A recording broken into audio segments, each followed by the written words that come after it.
Impossible Live. Welcome back if you're joining us again. Regardless whether you're joining us live or you're joining us from replays, please let us know where you're joining us from and let us know a way that we can help you in between our impossible lives. Delighted you're joining us today, even if it's just for a few minutes. And today's topic, collaborations, will you be there, is for you. So here's a virtual toast to you, and thank you for joining us.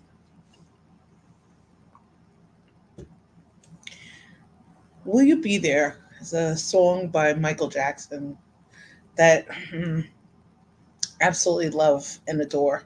And it's a song also, the link that I put, if you're on LinkedIn, is to Jennifer Hudson's version of his beautiful song. We like to think as we're building relationships and hopefully building amazing partnerships that we're building them with the right people. And and the right people. Emily, welcome. Congratulations, and I'm excited. Emily's joining us next week live as a guest, and I'm delighted she's here today. And hi, Jen, welcome. Mental fitness, positive intelligence in the house, and already amazing energies from two fabulous entrepreneurs who are joining us. If you're on LinkedIn, check out Emily and Jen's profiles because they're majorly talented ladies and delighted that they're joining us today live. For those of you who are joining us today live, it may be on headphones or you're driving, there'll be an opportunity later to check in and capture some notes. But one of the things about collaborations and will you be there is trying to think of ways to break it down in really short steps so it's actionable. One of the cool parts of doing research about our topics and about collaborations was learning more about dynamic collaborations and vibrant ones. And there's a lot of really good information on Google from articles, from books. But as far as the collaborations that many of us are trying to build as we're trying to build relationships, we're trying to open new doors. We're trying to generate more revenue, generate more traction, more impact. And the will you be there part is we're really hoping on the other end. There are amazing professionals who will really show up for us to collaborate. And that can be the hard part. Sometimes we're collaborating with people, we don't know each other really well. I had the pleasure of knowing Emily for a bunch of years, and you'll get to meet her next year and see her magic. Jen was an amazing voice in positive intelligence, the PQ Coaches Collective, which we met during a conversation where, oh, really complex topic. And Jen mentioned a specialty with burnout. And she really helped me frame the discussion personally. And you know what? Jen's going to join us as an upcoming guest. That process of selecting who you collaborate with, who you maybe some would say, and I'm dating myself a little bit because it's the bus driver's kid and the teacher's kid. Who do you sit next to on the train? How are you selecting who you're partnering with? And that can be the really hard component of this. So, if I can, I'd love to suggest a way to kind of make it a little bit easier. And hopefully, you'll let me know whether these are some things that work for you as we're trying it. So, one of the cool parts about Emily is Emily's having an amazing wellness challenge right now. And Tiffany, welcome. Thank you so much for joining us. Fabulous professionals in the house. And Tiffany is an amazing professional who's been joining us for Event Alchemy. And one of the reasons I share how we meet is because in this process of building relationships, it's important. We've got to do some discovery work. So, the three ways I'd like to share maybe for you to break this down into actionable tips would be to think of it three ways. And the three ways. I love what you're saying, Tiffany. So Tiffany's reminding us that she loves collaborations. It's a win-win and it allows you visibility to a whole new audience when it's done right. And yep, the done right part is can be really challenging. It's one of the reasons will you be there? Because sometimes we're not sure until it's time for an event or the day of showtime or the culmination of a project. We're not sure whether the other person at the other end or the other parties will be there. So here's a way to kind of think about it in three shorter steps. And warning, the last steps got some sub steps to it. But here are three steps. And from the perspective of sharing this with you, let me share it with you so you can see it as opposed to it scrolling. So the first step I would think of is cadence. There's a rhythm. There's a timing for uh, for collaborations that really work. There's a pace. There's we're in sync energetically.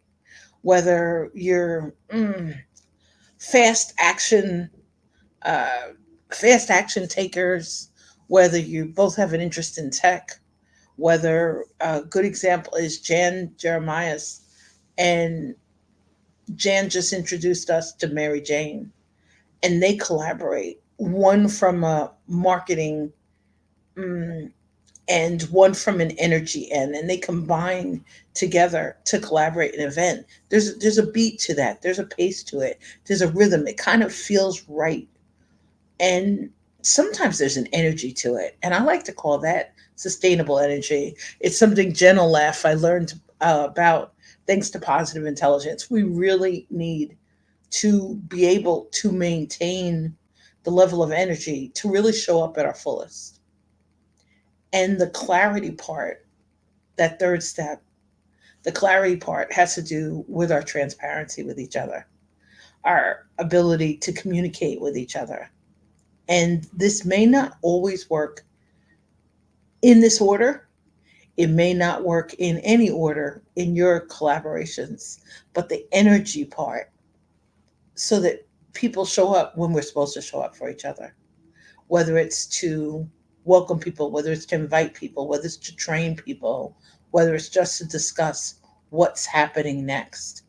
And Emily's got it in a comment that I'm about to show, but she's really saying it's all about timing and energy. And Emily's also mentioning this from the perspective of trying collaborations in the past that just sometimes don't work well. And sometimes it works because maybe we selected somebody, maybe something happens privately, maybe something's happening with a family member, something happens with technology, something happens with resources or our budgets. It really can affect how we show up in collaborations. The good news is Emily's got a current collaboration that she says is going well. She's collaborating with three other people. So the rhythm part, that cadence part, maybe also coming up with a timing that works for everybody, if not for now, for later stages in the project, later stages in your discussion, and really the frequency of how you communicate. There's somebody amazing who I had the privilege of popping into a course, that a masterclass that she did recently, and I would love to stay in touch with her. We met through an introduction on Meta, and the part about that would be really a cool thing. It's not my primary platform, even though it's a platform that I'm going live on right now. And I appreciate it because Jen's saying that clarity and communication, understanding how our saboteurs trigger each other, and holding that sage space and empathy to communicate through it. If you're not familiar with positive intelligence kind of helps us separate the narrative that our saboteurs, or some like to call it imposter syndrome, in positive intelligence, there are 10 saboteurs. I'd love to chat with you sometime about that later, about mental fitness and mental fitness for life. And what Jen's mentioning is the other side of it is what we call sage space. Sage space involves our superpowers, and there are five sage powers. And the sage powers, they kind of combine, and it's an interesting thing because, as Emily's reminding us, this happens in every sort of collaboration: life collaborations, business collaborations, joint ventures, partnerships, team building. How you collaborate and who you collaborate with, sometimes too, there's a safety issue underneath there. But it really does boil down to the three steps, kind of. And Emily, yep, we'll definitely talk more about sage powers. There are five of them. It's really, really kind of cool. And when we're talking about cadence and sustainable energy and about clarity, there's another subsection of the clarity. And some of you have heard me speak about this before, that underneath the clarity, clarity can be a dream vehicle. It can be an ignition switch. It can kind of take us places in our collaborations. Besides being really, really specific about our goals or our plans or our next steps, the clarity can help drive the momentum if you combine it with three other steps. And I call those cars: clarity, action, results, and solutions. And you need that moving piece, because sustainable energy can be fixed, it can be observed, it might be um, a mastermind, it can be a think tank, it can be an accelerator, a collective where we're together for a purpose. That part can have so many different components to it. And what I love is Jen and Emily's discussion, because it's about sometimes our vulnerability, and really those steps in a collaboration that are hopefully bringing massive growth and transformation. Because really, that's what we really hope about collaborations. We're hoping that they help us take steps in the directions that we want to go. And we're hoping that we're investing the right energy, the right amount of time, and that we're communicating in a way that kind of brings it forward, so that it kind of is mentionable. What I love too about Jen bringing up Sage is, right now we're in a challenge. And I think, as Emily's saying, the part about being vulnerable isn't always comfortable. We're not sure we want to feel that way. The butterflies in the stomach, a little bit of nerves. It can be stressful, especially in business, and especially when you have financial or emotional or intellectual resources that are kind of tied up into it. One of the things apart about the will you be there part, we think of that all the time as like showing up. It's one of the reasons why this song is kind of inspiring. What's behind this? Will you be there is the question. And you're hoping to show up in a collaboration where someone will look you straight in the eye and they'll say, I will be there. And that when you're not sure, you can raise your hand and someone else can say, I've got you. I'll help you with this. I'll show you how. And I appreciate that, Emily, because really they are so many different things are tied up and connected, whether it's professional collaboration, personal collaboration, family collaboration. If you're in a family business, if you're in a not for profit, if you're working on a board, if you're working on a team, there's so many different ways, and everything is tied up and connected. And we're not in a world necessarily where people are explaining up front, here's what I was looking for out of the collaboration. Another way to show up when you're chatting about the cadence or the sustainable energy needed to fuel your collaboration or you're sharing with clarity is to really make sure that you're comfortable. If you have to, sign a non compete. If you have to, let someone know that you're sharing intellectual property and that you want to do it at a slower pace. If you're using someone's resources, handouts, someone's equipment, someone's team, it's you really need to have a discussion and continual discussions about what is happening in terms of your relationship and in terms of the collaboration. And it's constant. Ah, I appreciate you, Jen. The vulnerability and trust that the other will be there reminds me of this. We don't want to suffer. We don't want to feel discomfort. So the whole time we're living our lives in a very comfortable area. There's no growth in that. David Goggins quote. Thank you so much, Jen, for sharing that. I really I hear you on the vulnerability part. That was something that I learned in the mental fitness for life and the mental fitness program. And one of the things that I learned after that was in the trust work that's where the transparency came from. It's a choice whether we're vulnerable and transparent. It's a choice whether the vulnerability and the transparency, whether we're willing and whether we feel it on the other end.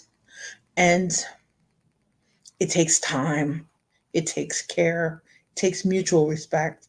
It takes a lot of the things that we keep talking about that aren't necessarily present in our everyday world. Those three steps, the cadence, the sustainable energy, the clarity, those are the basic ingredients. But underneath it, you then have to take that clarity to the extra step where the clarity has action, where it has results that you're measuring, that your collaborator is measuring, that you're measuring together. Maybe you're redefining what the results look like for you. And the solutions parts, what one comes up with may not solve problems for the other. But if it solves problems for the people your collaboration is trying to help, you're in the right lane. Keep digging, even if it's something that you revisit at a later date with another collaborator. Even if it's something that you say, hey, I need to expand my team to do this. I need to invest in more tech resources. Um, I need to hire a coach or a mentor. And the collaborations part, I used to be really stuck with this in the beginning of collaborations coaching. People are like, what in the world is that?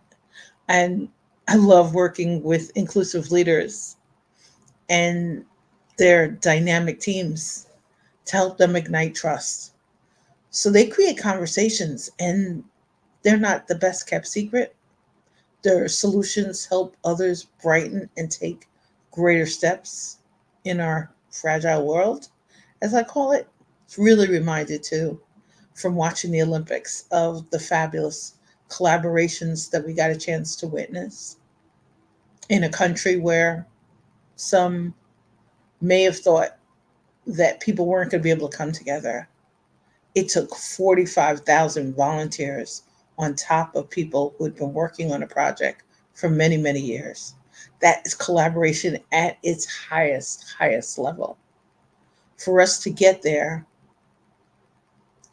It takes time, it takes the right people in the room, it takes the right energy, it takes fantastic resources. And many of us, we can't do it alone. We may have a great idea. You may be looking for venture capital. You may be looking for, how am I just getting started? Who am I reaching? Who am I helping? And what offers or products or services are you sharing? One of the things about this is, if you need help, please don't hesitate to reach out. It'd be my pleasure to talk with you more about this. And please keep our ongoing conversations going. And I hope you'll join us next week when amazing Emily is here. And Emily and I are going to have uh, a cool conversation about wellness. In this part of collaborations, as we're closing, as we're ending out, it really was about cadence, sustainable energy, and clarity. And that extra step was clarity, action, results, and solutions. And the cool part is, I really want to thank you for taking the time to join us today and to pop in regularly and invite friends and to share our events with your networks and with your teams. And this one's for you. Stay safe, stay well, stay inspired, and please stay in touch. And I hope you have a magnificent day filled with opportunities and possibilities.